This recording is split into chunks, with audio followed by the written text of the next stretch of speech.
12월 중국 우한에서 처음 발생한 코로나19는 현재 전 세계적으로 확진자가 약 340만 명이고 사망자가 약 24만 명으로 집계가 되었습니다. 특히 우리나라는 발생 초기에 31번 확진자에 의해 신천지를 중심으로 해서 수천 명의 감염자가 발생을 했고, 바로 이 때문에 대통령과 정부가 또 많은 지탄을, 비판을 받았었죠. 다른 나라들은 우리나라에 대해서 입국 통제를 했고, 자신들은 상대적으로 안전할 것이라 생각하면서 나름 검사에 좀 소홀히 한 감도 없지 않아 있었습니다. 그리고 그 결과가 미국의 경우에는 현재 확진자가 거의 100만 명이 넘어갔죠. 유럽의 여러 나라들도 기본적으로 10만 명이 넘어가는 그런 엄청난 수의 확진자가 나오게 되었습니다. 그래서 도시를 봉쇄를 하고 나라를 봉쇄를 하기도 하였죠. 우리나라와는 비교할 수도 없는 그러한 상황으로 치달은 것입니다. 그리고 그것은 지금도 계속되고 있죠. 그리고 우리나라가 성공적으로 방역을 하였기 때문에 코로나19와 관련하여서 세계 각국에서 현재 우리나라에 도움을 요청하고 있는 그러한 상황입니다. 그런데 우리나라의 이 방역의 중심에는 정은경 질병관리본부장이 자리하고 있습니다. 참으로 아이러니한 것은 이 정은경 질병관리본부장이 2015년 당시 메르스 중동호흡기 증후군이 한참 유행하면서 온 나라를 공포에 몰아넣었을 때 그 당시 질병예방센터 장으로서 섬기고 있었다는 것입니다. 당시 박근혜 정부는 메르스 대처와 관련하여서 상황이 종료되고 난 이후에 많은 비판을 또 받았었죠. 그 때문에 책임을 물어서 이 정은경 센터장을 징계를 하였습니다. 그래서 승진을 하여야 하는데 승진을 못하고 또 오랫동안 좀 밑에 머물러 있었죠. 그런데 메르스 때 대처를 잘못했다고 징계를 받았던 정은경 센터장이 코로나19 때에는 우리나라의 방역의 중심에 서서 성공적으로 이 코로나19를 막아냈고 또 세계의 모범을 보이는 일익을 감당했습니다. 그래서 우스갯소리로 외국에서도 그렇고 우리나라에서도 우리나라에 정은경 본부장이 있다 이런 표현을 사용하기도 했었죠. 근데 왜 이런 차이가 생겼을까요? 똑같은 사람임에도 불구하고 왜 이런 차이가 생기는 것일까요? 그것은 지도자의 차이 때문이 아닐까 하는 생각을 해봅니다. 오늘 본문 5절을 보면 전도자는 내가 해 아래에서 한 가지 재난을 보았노니 곧 주권자에게서 나오는 허물이라 라고 말하고 있습니다. 여기서 말하는 주권자는 통치자를 말하는 것이죠. 전도자 당시에는 한 나라를 다스리고 있는 왕이었을 것이고 오늘날에는 한 나라의 최고 권력자인 대통령이나 또는 내각자인 경우는 총리가 되겠죠. 그러면서 전도자는 주권자의 잘못으로 인해서 발생하는 그 재난을 말하고 있습니다. 쉽게 말해서 통치자가 잘 다스리지 못하면 바로 그 때문에 나라에 위험이 처하고 백성이 고통을 받는다라는 것이죠. 엄청난 재난이 그 땅에 임하게 된다라는 것입니다. 6절은 통치자가 저지르는 실수를 우매한 자가 크게 높은 지위를 얻고 부자들이 낮은 지위에 앉는도다라고 말합니다. 여기서 말하는 우매한 자는 문자적으로 그대로 표현을 한다면 어리석은 자가 되겠죠. 그렇지만 여기서는 좀 비유적으로 사용이 되어지고 있습니다. 이 우매한 자는 자격이 없는 자 또는 그 능력이 없는 자, 그 지위에 합당한 책임을, 의무를 감당할 수 없는 자라고 이해하면 좋을 것 같습니다. 자격이 없음에도 불구하고, 그런 능력이 없음에도 불구하고 왕이, 주권자가 어떤 자리에 임명을 해서 앉아있는 그런 경우를 말하는 것입니다. 많은 뇌물을 바쳐서 또는 그 사람이 또 가문의 어떤 뒷배경이 든든하기 때문에 또는 주권자가 개인적으로 또 그 사람을 편하기 때문에 또 다른 힘의 논리에 따라서 그 사람을 그 자리에 세운 데에는 여러 가지 이유가 있겠죠. 전쟁이 났을 때 장수를 잘못 세우게 되면 그 밑에 있는 모든 부하들이 전쟁에서 짐으로 인하여서 죽음을 맞이하게 되는데, 우매한 자라고 하는 것은 그것을 이야기하는 자입니다. 말하는 것이죠. 그러나 능력도 안 되는 자가 높은 지위에 앉아 있습니다. 그리고 부자들은 낮은 지위에 앉아 있습니다. 여기서 말하는 부자들은 우리가 일반적으로 생각하는 부자들 하면 좀 안 좋은 인식을 가지고 있죠. 좀 약간은 부정적으로 보게 되는데, 여기에서 부자들은 우매한 자에 대한 반대가 되겠죠. 그래서 부자들은 곧 지혜로운 자를 말하는 것이고, 또 당시에 충분한 능력을 가지고 있고, 또 어떤 지위에 합당한 자격을 갖추고 있는 자라고 말할 수 있을 것입니다. 그들은 실력에 비해서 정당한 대우를 받지를 못합니다. 힘의 논리에 의해서 뒤로 밀려났을 수도 있을 것이고, 또 여러 가지 다른 이유로 그 자리에 있어야 함에도 불구하고 정당한 자리에 있지 못하고 그 능력에 훨씬 못 미치는 곳에 위치해 있는 것이죠. 즉, 주권자가 모든 사람들을 필요한 적재적소에 그 인재를 배치를 하는 것이 아니라 여러 가지 이유들로 인하여서 자격이 없는 자를 그곳에, 또 자격이 됨에도 불구하고 훨씬 더 낮은 위치에 세우는 그런 경우가 있는 것입니다. 쉽게 이야기하자면 그렇게 임명이 되었을 때는 어떤 일이 생길까요? 몸통이 꼬리를 흔드는 것이 아니라 꼬리가 몸통을 흔드는 격이 되어버리는 것이죠. 주객이 전도가 되어버리는 것입니다. 뭔가 우리의 손과 발이 머리의 지시를 받고 움직여야 되는데 그 반대 현상이 생겨버리게 되는 것입니다. 그렇게 되면 어떻게 되겠습니까? 제대로 설 수가 없게 되겠죠. 제대로 된 판단을 내리지 못할 것이고, 제대로 된 일 처리를 하지 못하게 될 것이고, 결국은 그것 때문에 나라에는 큰 부가 범하게 되며 또 여러 가지 어려움들이 생김으로 인하여서 백성들이 고통을 받게 되는 것입니다. 적은 우매가 재와 종기를 난처하게 만드는 것처럼 실력이 없고 자격이 없는 어리석은 자들이 실력 있고 능력 있는 지혜로운 자들을 다스림으로 인해서 일들이 제대로 안 되게 되고 나라에는 재앙으로서 작용하게 되는 것입니다. 지도층이 이런 상태가 되기 때문에 실제 삶은 또 어떨까요? 백성들의 삶은 어떨까요? 실제 삶에서도 비슷한 현상들이, 양상이 나타나게 됩니다. 7절은 이것을 다음과 같이 말하고 있습니다. 종들은 말을 타고 고관들은 종들처럼 땅에 걸어 다니는도다.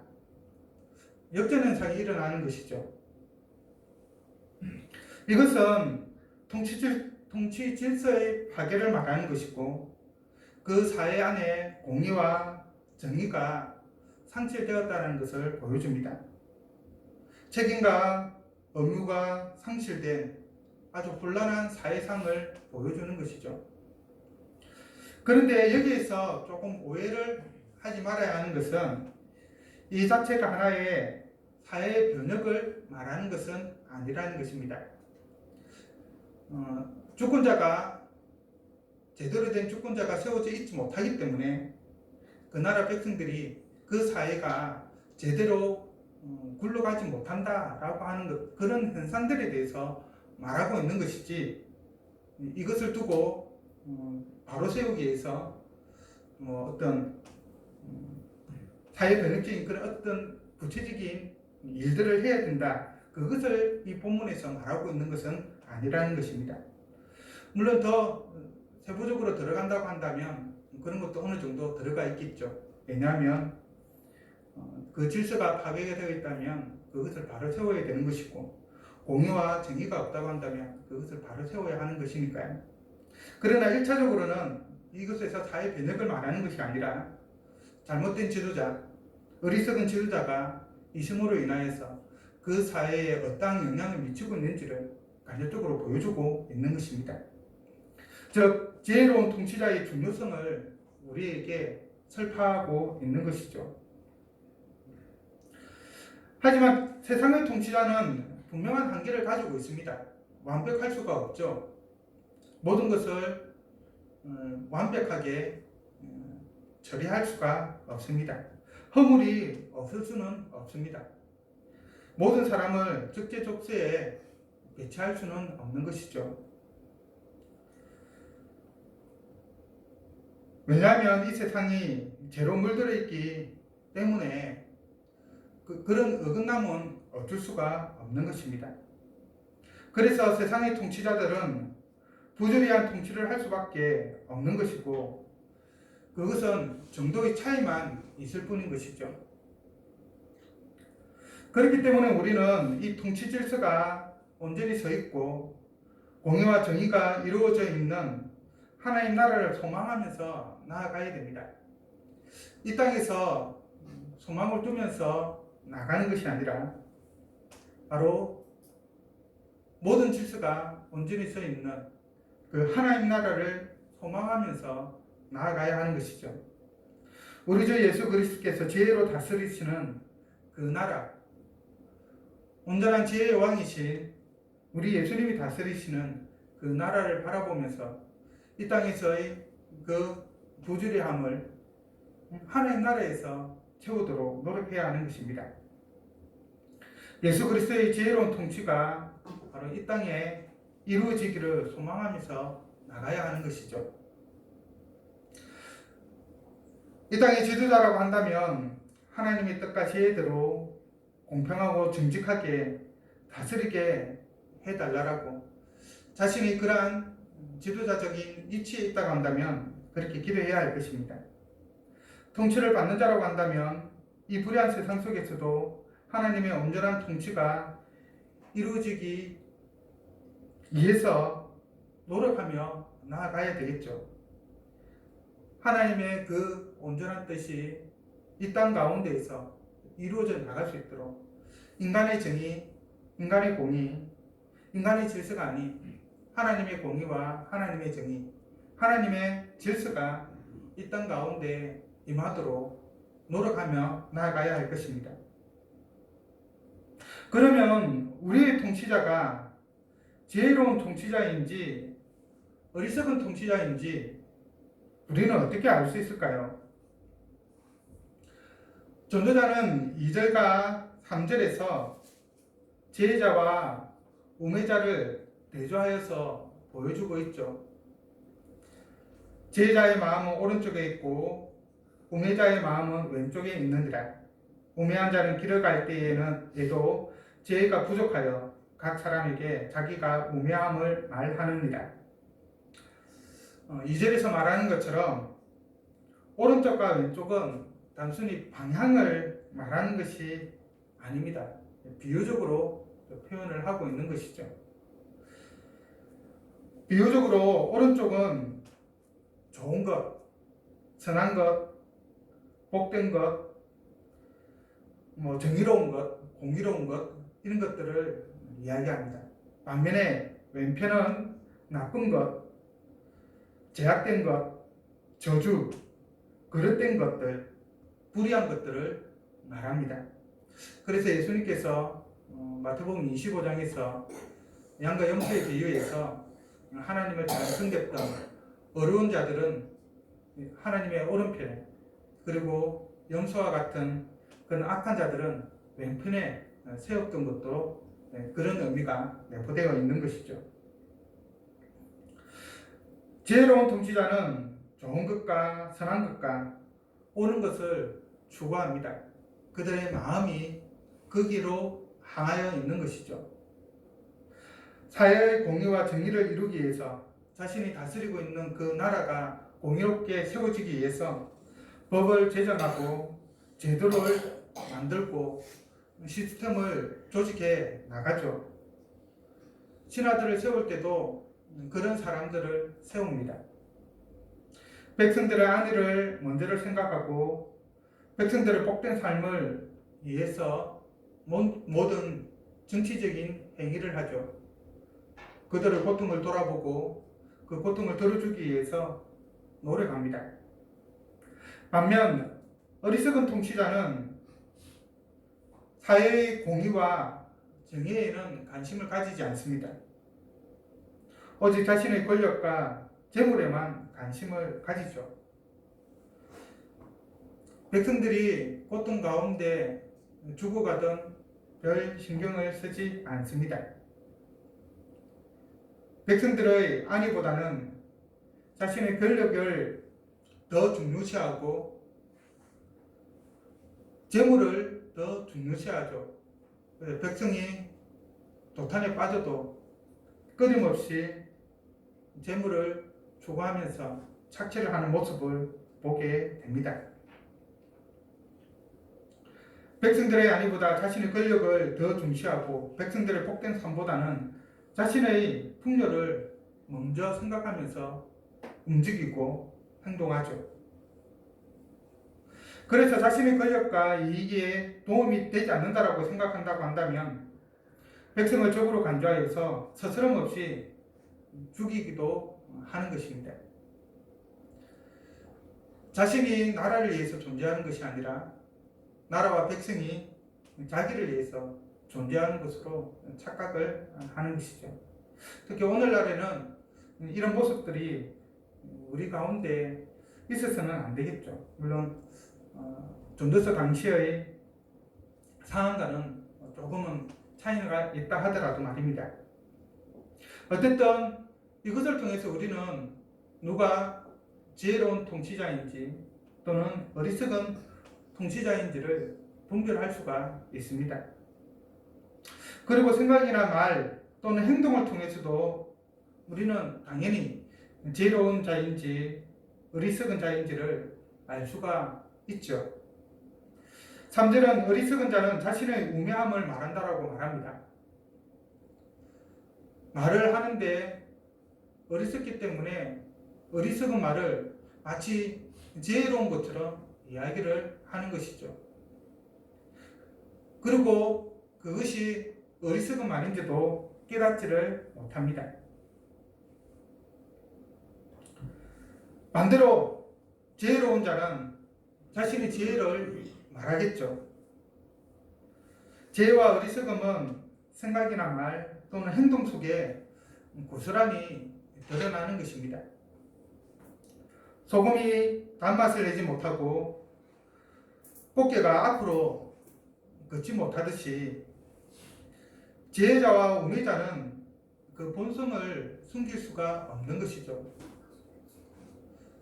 생각이나 말, 행동 속에서 자신도 모르게 그것을 드러내는 것입니다.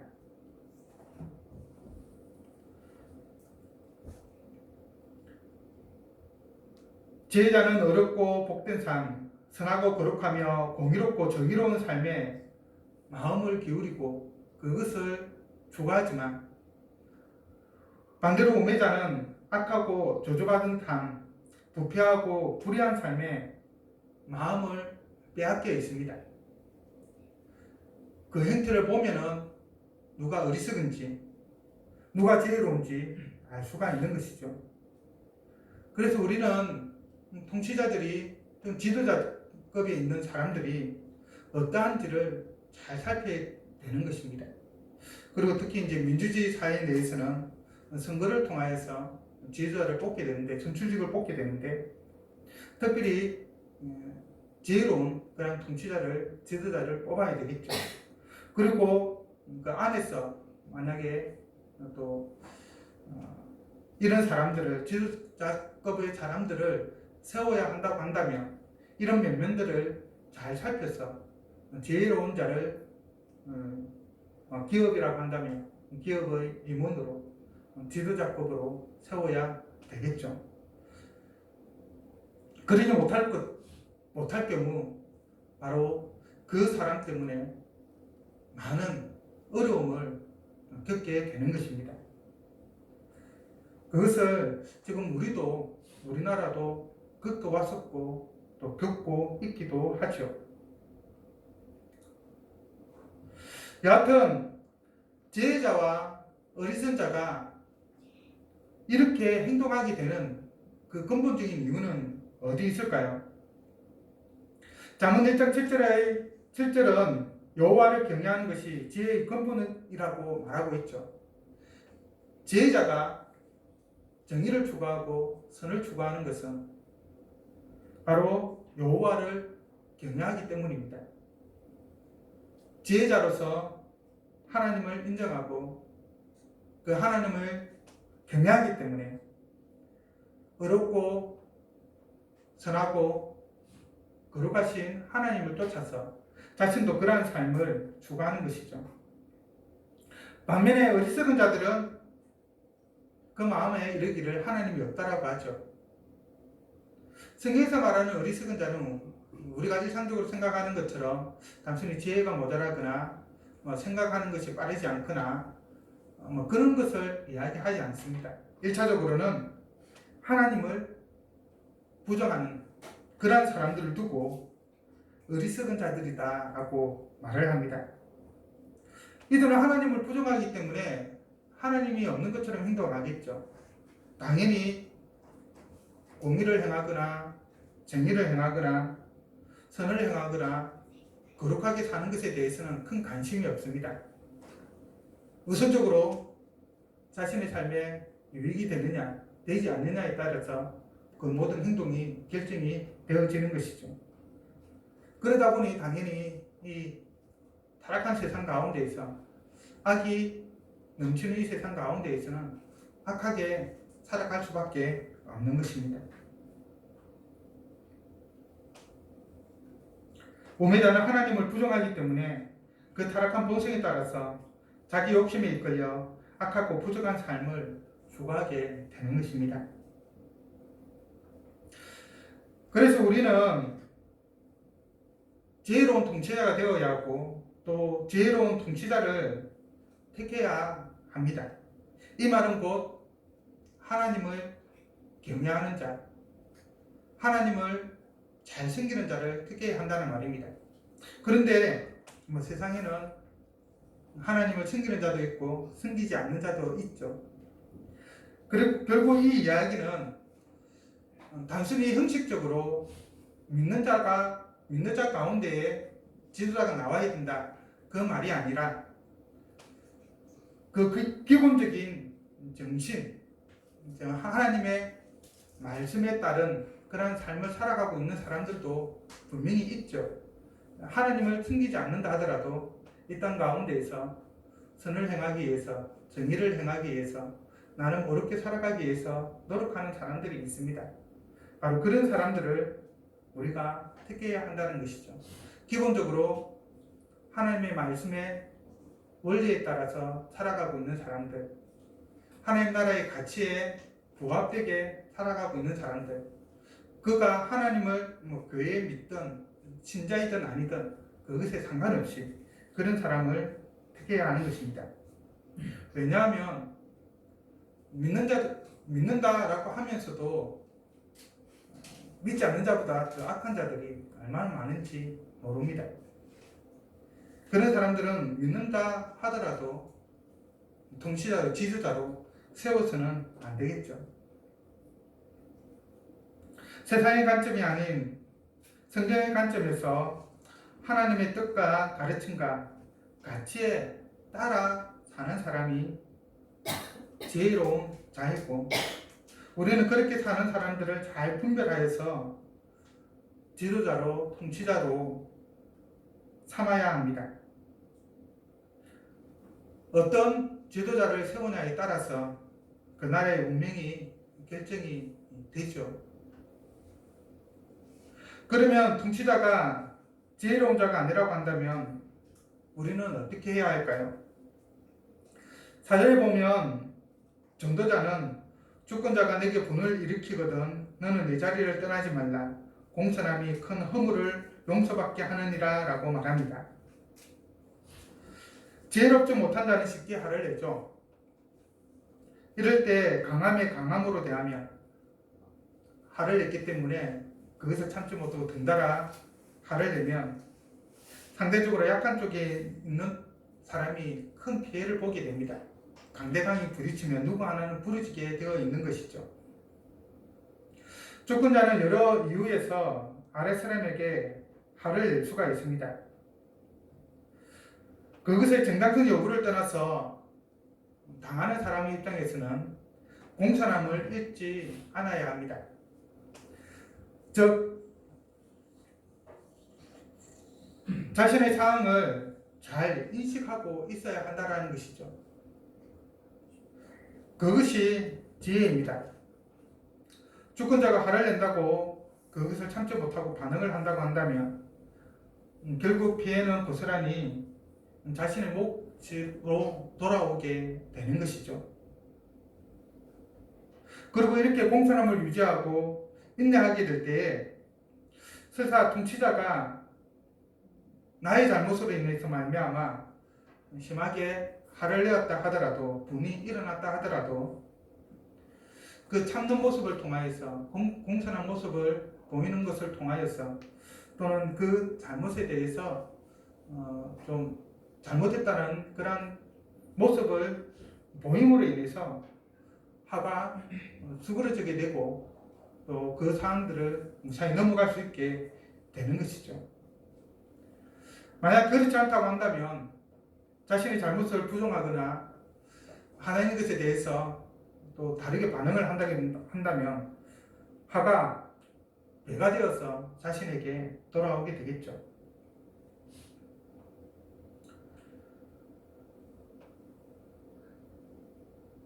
통치자가 지혜롭지 않다 하더라도 우리는 그 상황에 있어서 지혜롭게 반응해야 합니다. 그것이 우리 그리스도인들에게 주어져 있는 겸손함의 미덕인 것이죠. 쉽게 화를 내게 되면 일을 망치게 됩니다. 높은 사람 앞에서 공손하고 부드럽게 인내하여서 큰 허물조차 용서받을 수 있는 지혜로운 자가 되기를 바랍니다.